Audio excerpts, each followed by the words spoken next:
for all of us, putting life as in the context of a game, is really, to me, just always really made sense. And life in reality, it's a game that we all are playing, whether you want to play or not, right? Like if you wake up every day, you are playing the game of life. You're in it. And if you're in the game, why not play to win, right? Like why not wake up, strap up, put your helmet on and lock in and say, you know what, I'm in this game, whether I like it or not. And I'm making a decision today, right now, that I'm going to start practicing, putting in the work, doing the things necessary so I can win the game. All right, folks, I'm super excited to be here with a longtime friend, and even though he's younger than me, a great mentor and influence in my life, Israel Idonije, former NFL athlete, just one of the most beloved Chicago Bears of our time, and serial entrepreneur. He didn't use the word serial, but I did. And so in about the last 10 years or so of getting to know Izzy, just so many success stories, so many adventures in business, in philanthropy, in being an author. And so Izzy, thanks so much for being here with us today.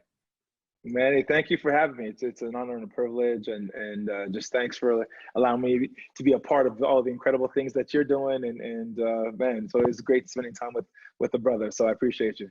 Yeah, thank you. And so, this podcast we just launched in the middle of this chaos, is something that has received a lot of positive feedback and energy and enthusiasm, with the focus really being vision, hustle, grit, and gratitude. And as you know, that is, from my perspective, 4 of the simple ingredients that are very common in the folks that we know that have been just wildly successful in sports, business, and life. And let's start with vision, because I love when I get to listen to you tell your story of growing up in Canada. Share a little bit about your childhood and where this huge vision for life came from. Well, I think, you're spot on. Vision to me in anything, throughout my 11 years in the NFL, the best coaches, the best leadership that I was fortunate to be a part of, the best teams, all had very clear vision. They all had shared vision, right? If you can really articulate what your vision is, see it, taste it, touch it, and then yourself internally fully bought in, fully on board, the people around you fully bought in, fully on board. Like that's how you win championships. That's how you win anything in life. And just as a part of my upbringing, that was just always important. I would really be because of my parents. So when I was a child, I wrote my parents got me this Bible, and we wrote in it basically what we wanted to do, where we wanted to be. So as a child, I think I was 12 or 13, my vision was, one, my goal was to play for the Chicago Bulls. That was like my first kind of focus of where I wanted to be. I wanted to be a veterinarian as like my backup plan. They made us like write down what we would be otherwise. And I wanted to be a psychologist. Those were kind of my 3 kind of, these are the things I'm going to do with my life, from a 12-year-old boy's mind. Like I'm going to play for the Bulls. I'm going to work with dogs. I love dogs. And I wanted to be, work with kids. And then my final thing was, by the time my goal was, and I don't know why I picked 25, by the time I turned 25 years old, I would have made my first $1 million. And at 12, I was very clear on like, these are the things that I was going to do and achieve. And it all starts with just setting the vision. And I always say, I don't care how big the vision is. I don't care how large or how unattainable the mountain seems to climb. Set that mountain, right? Set that vision, set that goal, and then scale back. And then it's all about just putting in the work. And over the years to come, I put in the work, and the vision would tweak and they would adjust and they would change, and opportunities, doors would open, doors would close.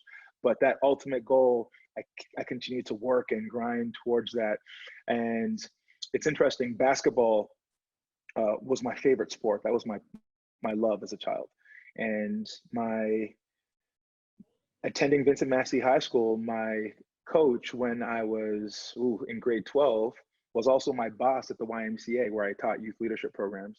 He came to me and said, "Hey, Izzy, come play football for our team. I said, football, I don't like football. What a lot of people don't know is I went out to play football in grade 9. And I went out to one practice and I left. I was like, this game is not for me, right? So fast forward to grade 12, I loved Coach Grindy, and he convinced me to come play football with the lure of at least you're going to be even in better shape for basketball when the season starts. So I went out and I played and, had a great year. He then called my mother and said, Mrs. Idonije, your son's going to be a great football player. And she called me and said, Coach Grindy got you this opportunity to go try out for Team Manitoba, the provincial team, which is like the state team, right? And I said, well, I don't want to play football, so I'm not going to this practice. And she said, well, Coach Grindy thought enough about your skill, your gift, your ability to get you this opportunity. So whether you like it or not, we're going to this practice. We drove 2.5 hours from Brandon to Winnipeg. I was crying in the car. I did not want to play. I did not want to play football. But when I got there, they gave me my pads, my helmet, and I went out. I'm very competitive, and I went to compete. And guess what? I made the team, right?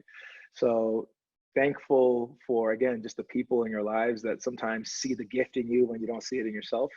They see the talent in you when you don't necessarily see it, and they see a door opening, and they got to sometimes push you through it. That was my situation. Coach Grindy and my mother, they pushed me through that door. I went through it, made the team. And at that same practice was the head coach of the University of Manitoba, who said, young man, we want you to come play for our university. And I went to the University of Manitoba and on a tiny little scholarship. And I had an opportunity in balance to actually go play basketball for the Bobcats, Brandon University. And I talked to my family. We waited, we've been playing basketball our whole lives. We've been playing football for literally just one season. And Manitoba wanted us, University of North Dakota wanted us to come out there. So we said, let's try this football thing. We went out and tried. And my football career was full of challenges and obstacles, right? It was not easy, but I just continued to stay focused on the next step and just control what I could. When I look back there, my first year I had surgery, I didn't play. My second year, I played in 1 game. My third year, I played in 4 games. I almost quit. And my coach just said, well, one of my coaches, our receiver coach, Bobby Dice, was like, hang in there, don't quit. I had teammates that uplifted me at what was I'm basically just a practice dummy. 3 years in university, and I played only in 4 games. I got to go play something else. I went out to play for the basketball team, and the coach said that he did not want a 2-sport athlete, so I had to pick football or basketball. And fortunately, my mother said, you're not going to quit football. We're not quitters in our family. So we stayed with the game. Yeah, I mean, I think of all the sort of micro nuggets and lessons that are in there. I love how a parent, just their love, their compassion, their empathy can just be just the right thing we need to continue, pursuing a vision of grandeur that we have at a very young age. And I've always really enjoyed when you reference the impact, the enormous impact. I mean, think about that. Had you just overpowered your mom in that conversation, how different your life would be today, and just what an enormous blessing that was. Yeah, incredible. And just again, that statement that you just made, it can't be, stated enough. It's truth. Because I'm sure I did not make it easy at that age, but she was resolute and she told me, she said, look around. Guess what? If you don't make the team, guess what? You're gonna come right back here, right? If you go walk through that door and nothing happens, you just walk right back into this house right here. But if you walk through that door and God has something planned for you, or that something just takes you to that next level, or something, a level of growth happens in your life that transforms your life, you will be happy that you went through it. And I'm thankful for her wisdom in that life lesson there. Yeah, that's unbelievable, because that decision, that 2.5-hour car ride, where mind you, again, I love it that you always say I was crying. Yeah. And I think of the books you've written, the children books you've written, and I want to get to that later, but how much that really talks to a child being okay with their emotions and their feelings and communicating what they're thinking and feeling. And I think that's a whole other powerful thing. I love that you acknowledge that, you embrace that, and you recall that so vividly, that was a real, like, painful moment in your life. And yet 11-year NFL career, right? Yeah, 11 years. I mean, truly, yeah, there's so many people to thank, but that was a pivotal moment in the journey to getting to where I am today, without a question. I'm going to pivot just really quick because I don't want to lose the focus I have on the book. Tell everybody about what inspired you to become an author and the first book you wrote and why folks should own it. Yeah, so the first book I wrote is a story called The Protectors, and it's the origin story of athletes in the world that they live in. Their ability in sport in the world today is actually a byproduct of this greater gift that they were given, that is latent, hidden in their genes, in their DNA. Throughout the story, one of the ageless ones, Gaelic, comes to Earth. He realizes that these athletes are given with this, he gives this gift to athletes across the world in order to help them save humanity from this dark force that's looking to subjugate the human race through politics, media, and religion, the dissenters in the story. And, ultimately, the story, it really started in 2007. It might have been. Training camp is like the same thing. It's Groundhog's Day. Practice, eat, practice, meetings, practice, meetings, practice. So this year in particular, I decided, I'm gonna come out of training camp having created something, and I wanted to tell a story. So I just did some work around creating a narrative, and I wanted to tell the origin story of the gift of sport, that ability of speed, power, cognitive, like acuity, like all those things. Like, where does it come from? And then growing up reading comics, my parents are very academic. My father specifically, they made us read every day. We had to play an instrument every day. We had just to, like, we were only allowed to watch 1 hour of television daily, right? So I grew up reading comic books as my hour of reading, because I did not love reading. Comics to me are just such a great, for all the kids out there who don't necessarily love reading and aren't great readers, I think it's a real opportunity to help with reading and reading comprehension, and that was kind of what it was for me. And my sister was on the other side of the spectrum. She read like Alex Haley's Roots in like a blink of an eye. She was done. It's like she could just read and just absorb visually all day, just words. And some people can't do that. Some people, they learn by reading something and then they do it, and then they get like, there's so many different ways, and you got to see it. And that was me. So I wanted the Protectors to be in comic form, to really be a part of that educational platform to help bring on new readers, younger readers. And that's what we did. We launched the product. It was the book. It was amazing. And then along with the way, my sister had 3 little kids. So the Protectors was a little too old for them. It's more in alignment with like the Avengers or the X-Men. So I created a property called the Dream Kids Adventures, which is about these 6 best friends that go to Ryerson Elementary School, which is a school where I taught, an actual school. I ran after school programs there for 4 years. And it's the first book.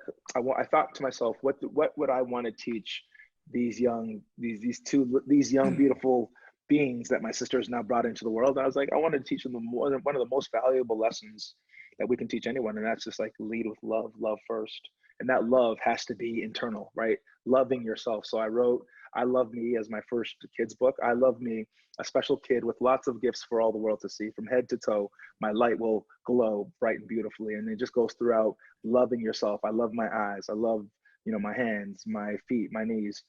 And just really, I wrote it originally as a poem, and we just converted it into the book. I found this great artist in Peru who brought the characters to life exactly how I envisioned.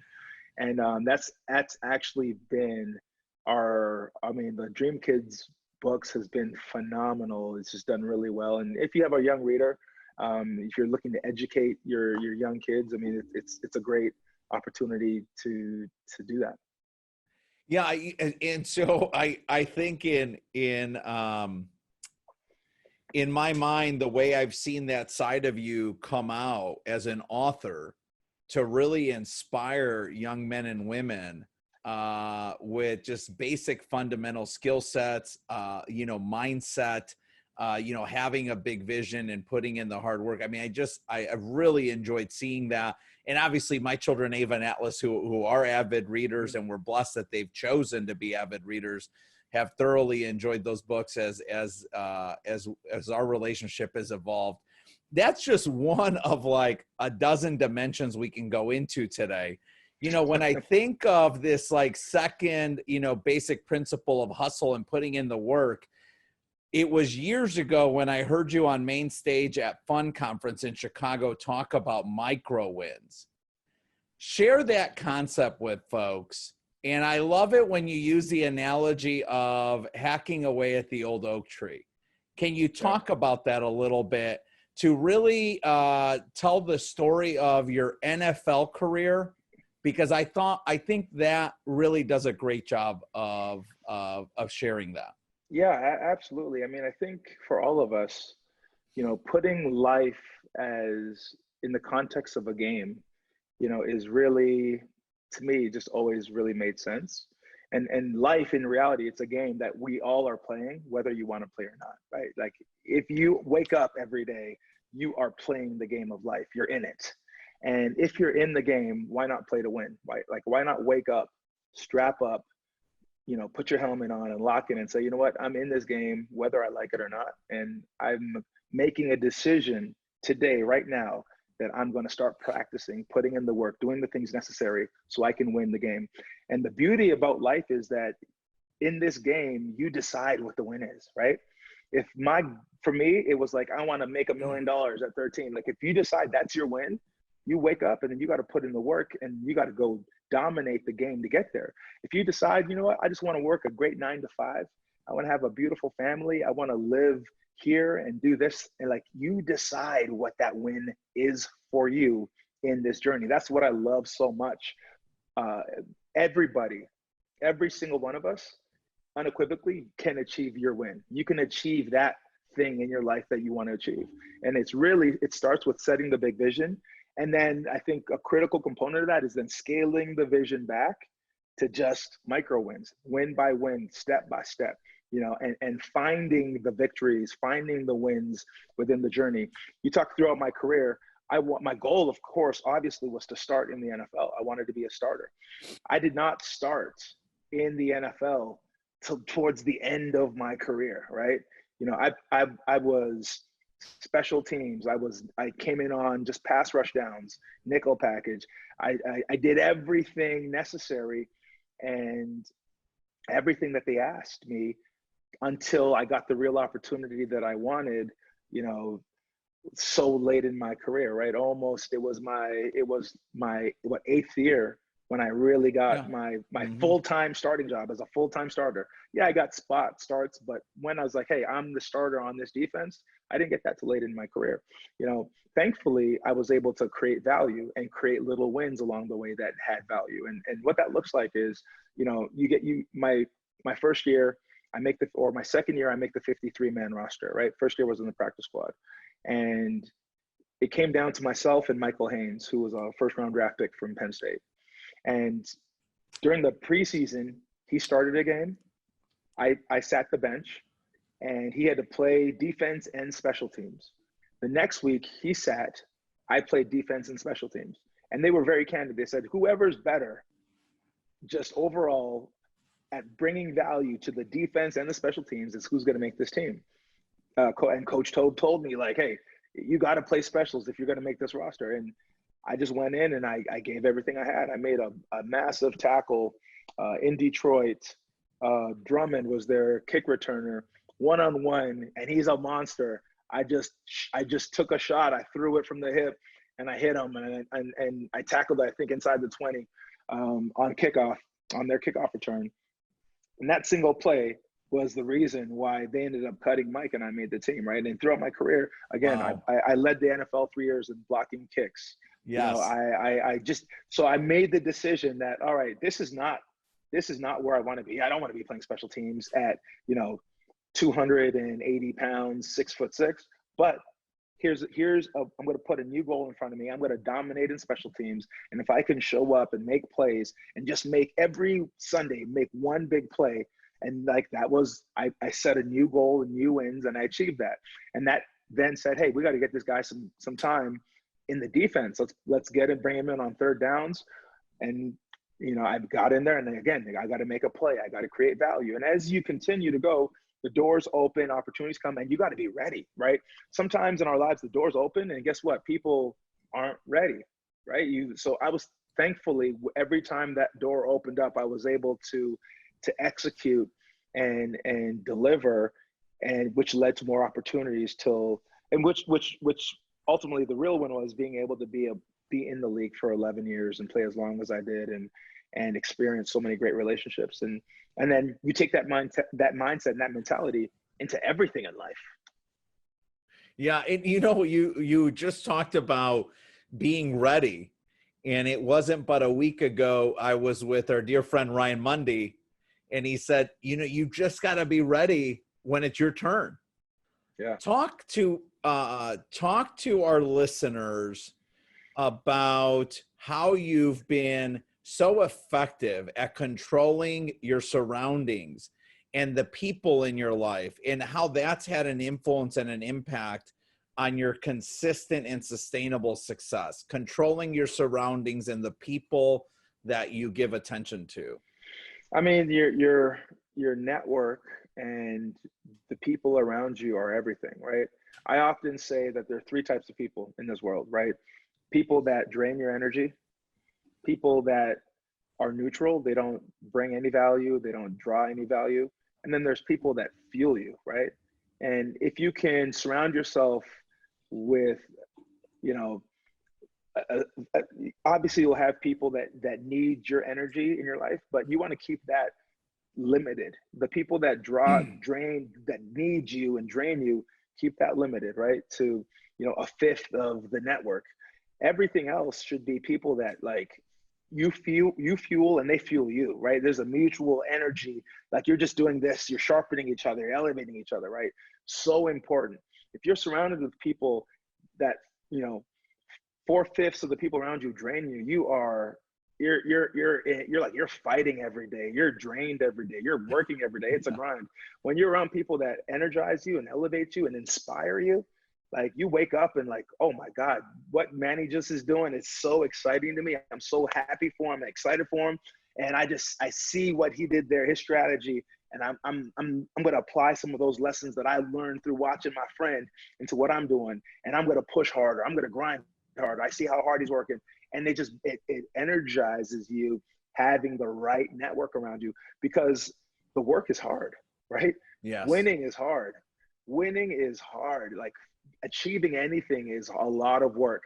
I think that's what most entrepreneurs don't understand. It's like, you think you're going to start this company and you're going to raise all this money and it's going to be roses and celebrations and champagne toast. No, it is a grind. It is a serious grind, and you gotta work 10 times harder than you did before, right? When you weren't in ownership, or when it wasn't your vision, because no one cares about it more than you do. And having the right people around you are so important to that, because there are times where you as being human, that we fatigue, we get tired, right? Yes. And when you have people around you that energize you, that's how you make it through the valleys, right? And I've been there. I've been in those times where it's just like, I'm ready to like turn this thing in, I'm done. And you find that one voice, that one person, like, don't quit, hang in there. I don't want to play football, don't quit. I can't even do this manufacturing business anymore. We're not selling anything. Like, don't quit, hang in there. And then the next thing around the corner is your victory. Around the corner is your win. And just, you look back, imagine if I would have quit when I was on empty, when I was done. So that's why it's so important just to be really diligent. Be slow to let people into the inner circle. Take your time, right? Like, there's no rush to let somebody in. Get to know somebody, get to know who they truly are. Yeah, in the good times, but really get to know who they truly are under pressure, right? somebody under pressure is who they really are, right? And that's Yes. because the good Yes. times, that's easy. That's the easy part, right? It's easy for us. But when I'm under pressure, and when we're under pressure together, and you look at me for like, Izzy, what are we gonna do? And I break down, and I'm all over the place. Like, it's like, whoa, I don't know if we're gonna make it, right? You know, but when I look at you and I'm like, hey, we can do this, and you look at me and you say, we can do this, and we keep digging, we fight ourselves out of that. Like, those are the people you want in your corner, right? And so it's important just to take your time to get to know the people that you're going to truly take through the entire journey of life for you. I'm not just talking about, oh, this is an acquaintance, but the people who are going to be in that inner circle that, like, for the rest of our lives, like, we're going to be connected in some capacity. We're going to fight together in some, even if it's just like, hey, a phone call, and we're going to talk through something, right? Like, make sure those people are the right kind of people, and that they, regardless of the situation, they lift you, they elevate you, and they have your back. So critical, just to being able to make it through the challenge that we all face. This journey, right? It's hard, right? And it's hard. It's hard for your hard is different than mine, right? But I promise you, it's no less hard, right? It's like the challenges you face are the hardest challenges for many, right? And I cannot diminish, I can't even necessarily try to quantify or understand those challenges, because they're your own. The challenges I'm facing in my life are the hardest challenges for me, because, like, they're in my focus every day, and I'm waking up and I'm swinging the axe trying to dominate those things. So you know, having people that, regardless, they're just there to support you through the valleys is so important. And I forgot, I didn't even touch on the axe piece, but the network is so important. I kind of went off on a tangent there. No, and it's great, and it makes me think about just this enormous level of discipline from my viewpoint, as I've looked at you from your childhood on. And you referenced it earlier when you were talking about your father and the sort of structure that he had, and the framework that he created for you and your siblings to be successful in life beyond your childhood home and beyond, you know, their immediate impact and influence. Talk to me about your vision and when you decided, hey, I'm going to start making some decisions for my life after sports. And some of that's going to be that I'm going to own a business. And eventually I want to start owning businesses and helping businesses be successful. And talk to us about the first business. Yeah. So for me, it kind of really started with philanthropy. Really. It's like, because I grew up in the church, my parents are missionaries. They committed their lives to giving, right? So I always thought, now being in the NFL, it was important for me to use my platform to give. And I quickly realized that, and it kind of all happened, you know, simultaneously. But, you know, I used to do an all-star football camp here in the city. I still do it. It'll be our 15th year doing this camp, free to about 250 kids, football, cheerleading, and food. Back then, we had done the camp, and leaving the camp, one of my sponsors was giving us a ride back after the long day. We'd all go eat with all the volunteers. And one of the former Bulls, a former Bull, called her and was just like, distraught. I need money. I'm broke. I have nothing. Please, I'll sign as many autographs as you need if you can just pay me whatever you can pay me. And I was just a fly on the wall for that conversation, but it was it you know, it etched a very valuable lesson in my mind, in that, you know, you've got to be serious about handling your business, like right now today, because when it's over, it's over. And when she hung up on that call, she looked at me and said, listen, as much as we love you, when you retire, there's going to be a new number 71, and that number 71 he's the guy that we're going to give our sponsorship dollars. We're going to go to his camp. We're going to bring him out for appearances and autographs. So make sure you're ready for life after football. Make sure you're prepared for life after football before you hang up your cleats. You know, and, you know, so that was a really poignant moment. And then in addition to that, you know, I realized that, you know, if you really want to give and make an impact in the world, like you've got to have sustainable, you have to have an engine behind it, right? Like these legacy givers, a majority of them have built great for-profit businesses and have established for-profit, systems. And now they say, hey, now I'm going to give, and I'm going to change the world this way. I'm going to set up this school. I'm going to set and I just realized, like, listen, I got to figure out what am I going to do post-career. And secondly, you know, what's my engine going to look like, right? Like, and at the time, I was so green. I mean, I didn't go to school for business or anything like that. So just making up this infrastructure for what I was going to do. So we invested in a lot of crazy things. We had a lot of failures, but we were fortunate in all of that craziness to have one success. We bought a manufacturing business that is now called Blessed. I bought this one machine. It's a thermoform, plastic fill seal machine. And I remember my financial advisor being like, "Are you nuts? Do you know anything about thermogenics? Do you know anything about plastics, PET, PLA, PVC, anything about pasteurizing juice, anything about like any of this?" No, I don't know anything about that. He's like, "Listen, we could take that money and we could invest in something that'll do way better than you trying to start up a business in the middle of your season. You should focus on football." But I was just convicted that I could take this business and we could do something with this. So we bought that business. And it was a struggle. For my whole first year, I did not sell a single communion cup. We sold no product. And I almost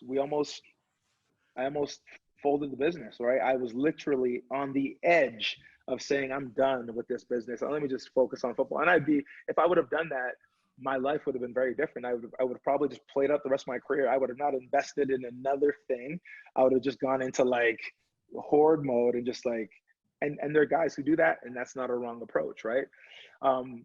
Thankfully, I didn't have I didn't have the quit in me, and I could draw on the lessons I learned from not quitting, continuing to fight. Like a door opens, go through that door, keep working. Right. An opportunity is gonna come. Just be ready. And I went down to the office, and we had acquired all these legal boxes in the purchase of the assets in the company. And I called one of the clients that was doing $2.4 million with the old ownership. And I told them who I was. I told them I rebuilt the machine, new servo motor, new pasteurizers, new everything, new facility. They flew out 3 executives to Chicago. They spent, half a week with me. And at the end of that meeting, we got our first $1 million contract and literally saved the entire business. It was nuts. And, we've gone on to really be the world leader in pre-filled communion solutions, which is what we do. And we sell communion cups all over the world that are sanitary and safe for churches. And then March this year, a pandemic hit, and, that space went from, 90-80% of churches doing it traditionally, not sanitized, and now everybody needs to do communion with a pre-filled or a sanitized solution. And that business that all the way 11-12 years ago I almost folded and bankrupted and say I can't do this anymore, it's so hard, it's like we can't sell anything, is absolutely exploded. And we're about to get a new facility. We're getting another machine. We're in full growth mode. And that's the entrepreneurial journey, right? You keep fighting, you keep swinging. It's really about pivot. You got to be able to pivot to that next opportunity. And I'm just thankful that I got a great team. We don't quit. We work hard. Again, I know I'm a worker. Like, I'm a grinder. I keep swinging. I don't stop swinging until I achieve whatever we're trying to do. And I'm thankful that we have some grinders and some workers on our team. And that's been really key to our success.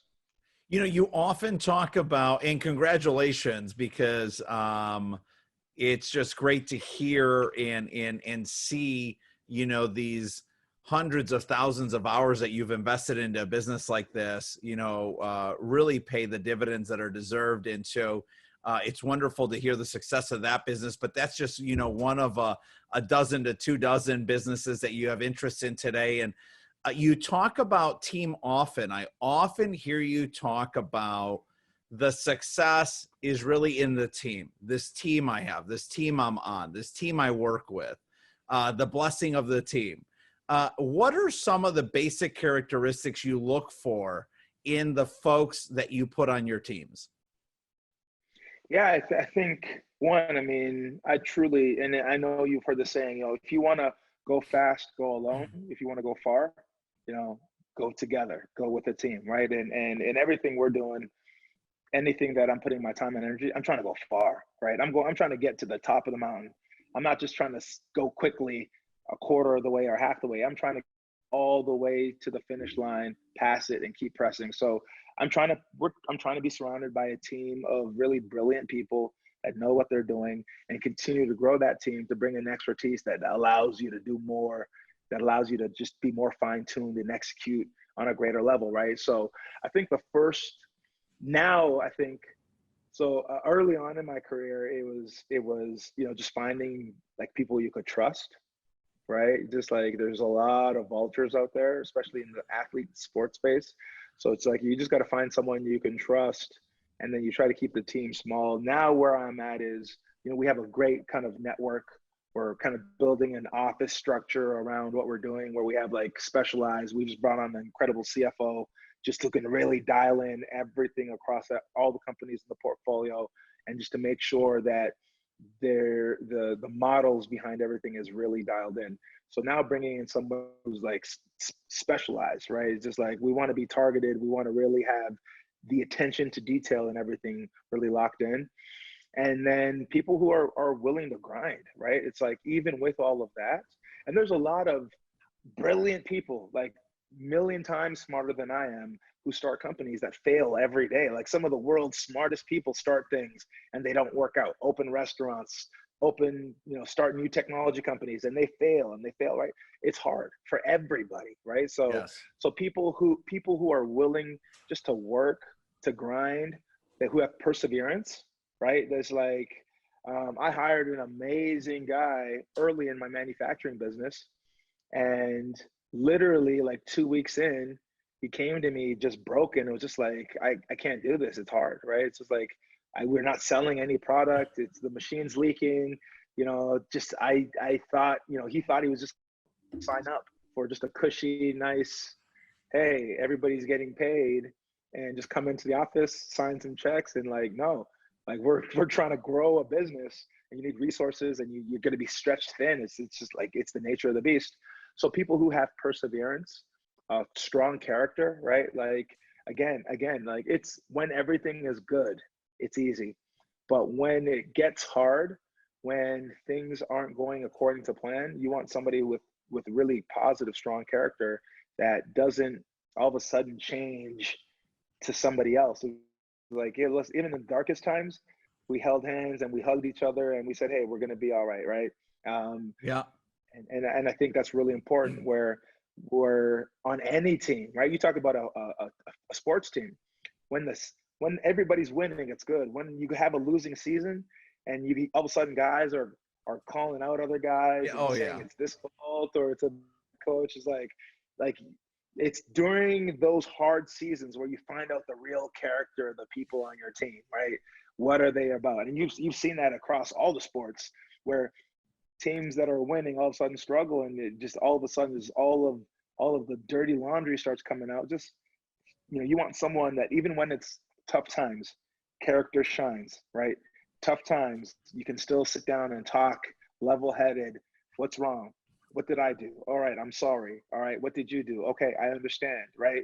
And that goes such a long way into getting to the other side together, right? Like, we're trying to get to the other side together, right? So, and I promise you're going to have to work through some things, and so just character. I love people who have their own vision. I don't, especially now, like, I don't want every idea to come from me, right? Some days I just want to show up, and I want you to just blow my mind with the most amazing idea. Like, yes. You know, it's just like, wow, you guys have been putting some thought around this. And like, you want people who have their own ability to create and vision and build. And just that allows the engine and the growth to happen without you. And earlier on, I literally, it's just like, if it wasn't me thinking through it, it was like nobody else was. Just everybody waiting for me to tell them what to do. That is just not how you want to build your team. So today, it's just like, you want people who come in and like, you know, specifically at our manufacturing business, we hired this new engineer who literally rebuilt a whole component of the machine with parts that were already there. We walked in one day and he had a piece of the operation that we had somebody manually running. He completely technically built a mechanism to like handle that whole thing. Nobody asked him to do it. He just did it on his own. Like, you want people who just see an issue, see gaps on their own, and come up with solutions, right? Just so valuable. Yeah, you know, and I love that. So I mean, I heard a number of different things, but I heard trust. I heard, you know, skill set, bringing forth a strong skill set and expertise, you know, where you might be a foot wide, a mile deep, mile high to have an impact on the team. I heard perseverance. I heard character. And I love that you always talk about grind. You always talk about the hard work. You know, there's no way to be successful without the hard work. I really appreciate that you constantly reinforce that. You know, there's really no shortcut to getting to your vision. You've recently launched a labor of love, which, you know, I'm super excited about and seeing it unfold over time. But you've launched Chicago's premier philanthropic center, Impact House. Tell our listeners about that and how they could be a part of the impact that organization is making, not just in Chicago, but in the greater Illinois Midwest communities. Yeah, so it's truly has been a labor of love. You know, 2015, I launched a product called Work Vault. It was going to be kind of my vision of future of work, and that's kind of really where it all began. It was the notion of, you know, giving people a space where they could come to, and regardless of where they were in their entrepreneurial journey, they could find a place in our facility to work. We bought this massive building in Chicago. We were going to, in this ecosystem, you know, we have 6 profiles of who would kind of work in our space: business people, technology people, artists, entertainers, you know, people that we call them the lifestyle category, designers, you know, people that are you know, in fashion and such, and then impact. And then as we went along and started to have real conversations with different groups, the impact group really out as a group that needed their own space, right? So we have now an Impact House, which is a part of this ecosystem. It's 40,000 square feet. It houses the city's top impact investors, the givers. So if you're a funder, you're funding meaningful work, or you're looking to fund or support meaningful work in a broad spectrum of whatever it could be, education, right? It could be right now, we talk about COVID-19 pandemic, you know, Impact House, the members, the groups raised over $50 million to solve and tackle real issues across the city and in the state just because of COVID-19, right? Yeah. You know, you talk about health, mental health. So the impact space, there's so many people doing great things, but none of that data, none of that information. Like, how do you find out who's really doing a great job in mental health and how you can support them, right? And so the goal was to kind of galvanize the sector, create one place where anyone can, if you're a funder in the space, you can become a resident there. You can make it your office. We have 4 lounges, you know, 15 conference rooms, phone booths. You can just utilize it as your office for whatever you need. Any of the athletes in the city that have foundations can use it as their space for work, for their team, for their impact, for their vision of giving.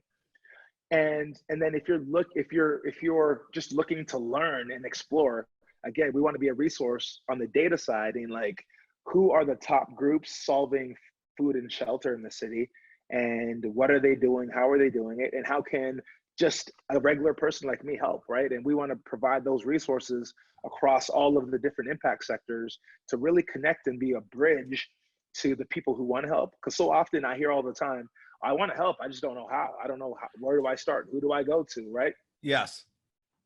Yeah, and I love that. And as Samantha and I moved, to the Detroit area in 2017, you and I have had conversations where I see that model just being such an impact and positive influence on a community in a marketplace like Detroit and greater Detroit and the neighboring areas. Do you see that model expanding across the U.S.? Yeah, that we've had a number of conversations about doing, specifically just impact houses in other cities. And specifically, I think the beauty of what we would do in an expansion is like it's about mind share, right? What Detroit's doing to solve issue A, like Chicago can learn from, right? What Chicago is doing to solve issue B, Detroit can learn from. And like, can we set up a really robust network for the impact communities to learn from each other and how they're solving these issues that are going on in all of our communities, right? If it's, it might be a level 1 issue in Chicago, and that level 1 issue in Chicago might only be a level 3 or 4 issue in Detroit. Well, what did Detroit do, or what did New York do, or what did these like? Let's learn from each other. And the beauty is the impact space. Again, I'm sure it's the same in Detroit. Like, they know each other, right? The people who are giving and supporting, like, they're close. They know each other. So it's just a matter of time. It's gonna happen, I think, in these cities as time continues. But it's without a doubt, it's definitely a model that can be easily replicated and has a lot of opportunity to change each of these communities. I've heard you often reference the significance of your physical, mental, and emotional health having such an impact in what you've been able to do in sports, business, and just your life in general. Share with our listeners one of your most recent ventures, which is become so popular and the talk of the town in Chicago, Restore. Yeah, so I launched a gym brand here in Chicago, Health and Wellness. It's been amazing since that sports and health has been such an important part of my life through my career in the NFL. And it all started with really just the notion of helping people transform their bodies and their minds. And I didn't even realize personally how far I had fallen off the road, right? Like, I'd been working, grinding, building these companies. I looked up, I was over 350 pounds, right? And I felt the same, until I look back at pictures now. I was like, I did not look the same, but internally, I saw myself through the same lens, right? And now having launched this gym, I said, like, how can I help somebody become the best version of themselves physically and mentally if I can't first do that to myself? So 22 weeks ago, I started putting in that work. We started our first challenges. I've lost almost 80 pounds. And I feel like I'm almost ready to get back on the field, really, You look it. I might be ready to get back and put in that work. We'll take it. And it's been transformative to have, this incredible community of people who are all on their own journey of physical transformation, and which most people will say, yeah, I want to like lose 30, 40, 50 pounds. I want to get back in shape. But the true transformation when transforming your body starts here, right? Everyone in the community, it's just like, as you start to like do the workouts and stay on the nutrition and push, it's just like, you know what? It's like, I'm mentally getting tougher. I'm holding, like, it's just, you begin to really understand that it's about discipline. It's about setting a goal for yourself and holding yourself internally accountable. And those are all really tough things to do mentally. And it's just great to see people mentally getting tougher. And it's been a blessing. The physical gym, to have a location has been great. And to have a brand that we're launching has been great. But what's most exciting is seeing people join at one place And then just to watch them advance and get stronger, get more focused, get more dedicated, get results. You watch somebody celebrating their results. So like, a big part of the week for me is pull-up week, our pulls, because a lot of people can't do a pull-up, so for me, one of the most exciting parts of the week is just that progress of watching people do 5 pull-ups with a band, do a pull-up with me assisting them. And then today we had 3 people do pull-ups for the first time by themselves, right? Like the celebration and the joy, the excitement, being able to pull yourself up, something that almost a lot of people will say, oh, I'll never be able to do a pull-up, right? Well, you can. We got to work at it. And then step 1 is, I don't want you to ever say I'll never. I don't want you to ever say I can't. Just like take that out of your vocabulary. Anything you want to do, if you're willing to work for it, you can do it, right? Yes. It's been awesome. Yeah, I love it. And so a lot of our listeners are student athletes. What are one or two pieces of advice that you would share with young student athletes today as they consider the next chapter in their life after school and possibly sports? Well, I think the first thing I would say to student athletes in the world that we're in today is, that it's going to be okay, right? Like, I know a lot of these students, their worlds have been turned upside down as of over the last few months, where like things that they were expecting to happen that were a part of their plan, right, is just all of a sudden turned upside down. You're just like, you don't know what's going to happen. And sometimes it could feel a little daunting, like, your life is just going to be, and it's not. Like, your life is going to be okay. Not only that, this group of student athletes will probably be some of the greatest achievers that we've ever seen, just because they've been through the test, right? They've been thrown curveballs and like just been thrown into just the biggest challenges, and you're going to survive. You're going to overcome it, right? And take these lessons that you've learned now today and let them fuel you, let them strengthen you for like the next challenge and the next thing. And I would say to our students, like, some of the things that we just covered is like, number 1, have a plan, right? Like, what is, as of today, even with everything going on in the world, like, what is your plan for you? Like, big picture, what is that thing? I want you to just take some time, write it down. And you can't understate that enough, writing down your vision and your plan and looking at it like, I want to be XYZ. I want to do XYZ. I want to achieve XYZ. Take the time to really think through it, right? There's nothing worse than when you ask somebody like, hey, what do you want to do? And they don't know. Like, if you don't know what you want to do, guess what you're going to end up doing? Nothing. Yeah. Right. So take the time and be really deliberate about and it doesn't have to be just one thing. Like, you can write down, I want to do all of these things, and then start working towards whatever one feels natural for you. The other thing is just, exactly that, just kind of do multiple things, exercise multiple muscles, right? And along the way, you're going to find an experience and find something that you genuinely love, that it doesn't feel like work. Like, you doing that thing just like brings you joy and happiness. And like, when you get in that lane and you find that sweet spot, that's where you want to be. That's where you want to continue to put your time, your energy, your resources, and your gift, right? And that's, I think, the final thing to our young men and women is, we're often taught that we only have one gift, right?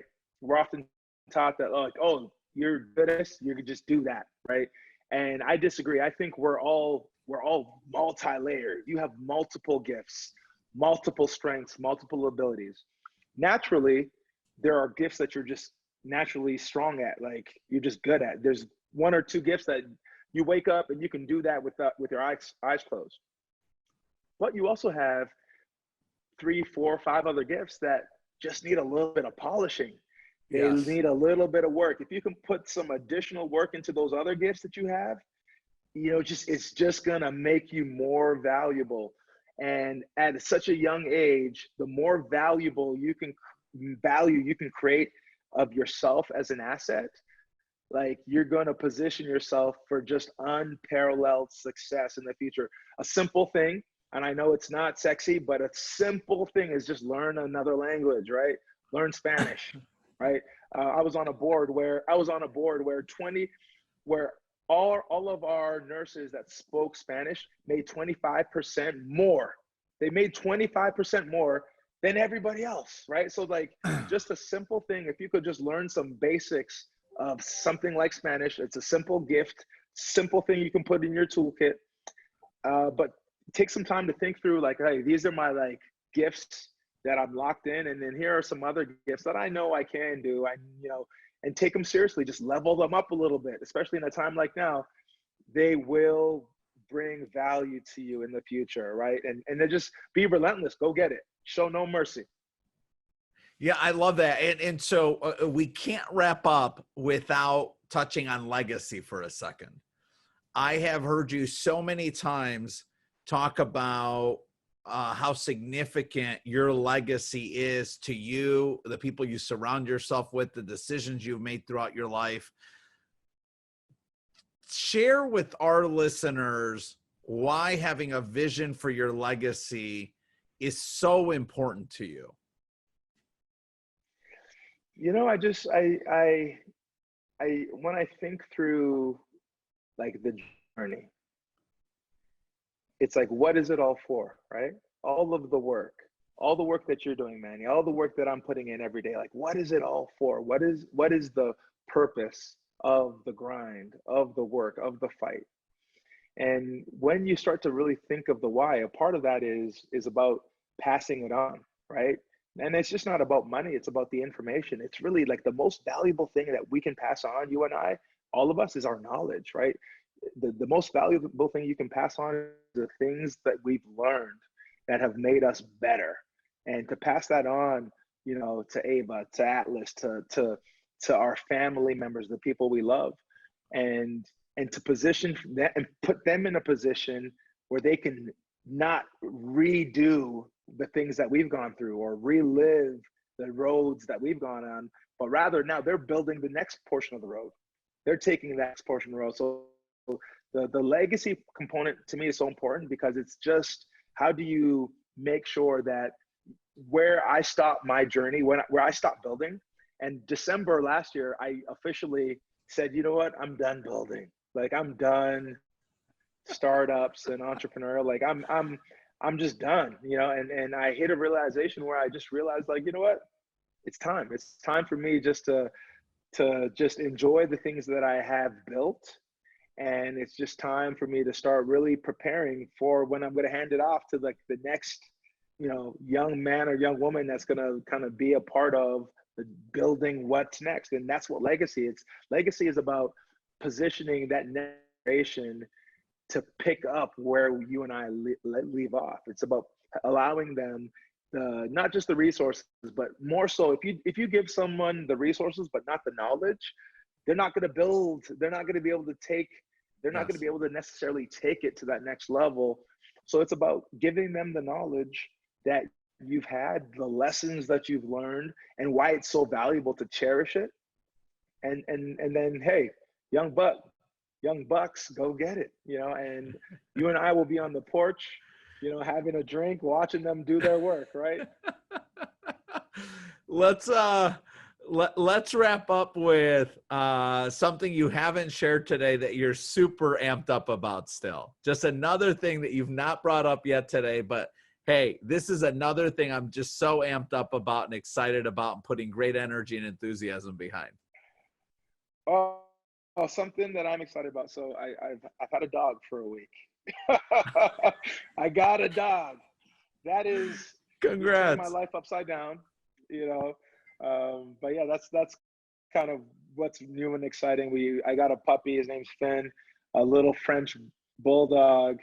Man, you talk about not doing extra work. That's going in the wrong direction, because a puppy is a whole lot of work. Oh but man, yeah, he's been a joy to have in the house. Congratulations, Izzy. Tell folks where they can find you. Yeah, so you can find us at, IIDONIJE on all the social media, Twitter, Facebook, Instagram, for the work we're doing for Impact House, THEFBRK, thefbrk.com, FBRK standing for fabric, bringing the community together. And just if you want to support, if you want to learn more, just reach out. We'd love to connect. Izzy, it's always a huge pleasure, man. Super thankful for our relationship. It's been a blessing, and we love learning from watching you create so much success and impact on the communities that you're a part of. And so thank you again for the hour that you shared with us today. God bless, brother. Appreciate you. Love you, man. See you later. Love you too, man. For more insights from top performers in sports and business, be sure to subscribe to Vision, Hustle, Grit, and Gratitude wherever you get your podcasts. Also, you can follow us on Instagram at Vision, Hustle, Grit, and Gratitude. Until next time, keep doing great things.